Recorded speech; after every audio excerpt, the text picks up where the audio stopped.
Welcome to Zim Celebrity TV. Blessed Geza bombshell is addressing the nation achidedzera kuti handisi kudzokera kumashure nekuti gudo rabata kumeso. Terai munzwe Geza achitaura achiti idi Zanupf time varakashi vese vari kubuda vachida vasingade ende toda kurishatisa jende toda kupinda mumastreets. Handizi guys noti kudini nazvo asadzoka bombshell ari kudedzera munondibata paTwitter munondibata paYouTube. Terai munzwe mudhara ari kutaura asi kudzokera kumashure. As I promised, a signal is coming and coming very soon.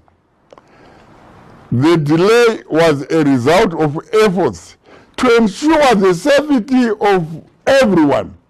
The signal is coming and the action will be decisive. The action will be decisive.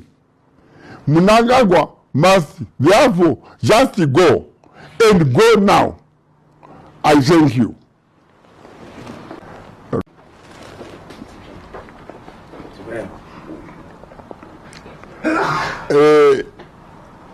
Mutrangwa siara neunhu wako nakarana natemba muliswa vari kuti mukadzi wako anohura naMnangagwa.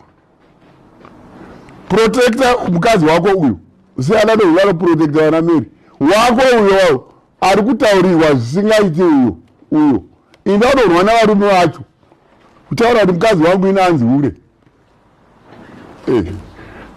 Mumuromo wako moda kuiswa napkin kana pamba munobuda zvinonhuhwa unyarere. Oti munhu wakaenda kuchikoro utaura zvinhu zvemanga kudaro. Right.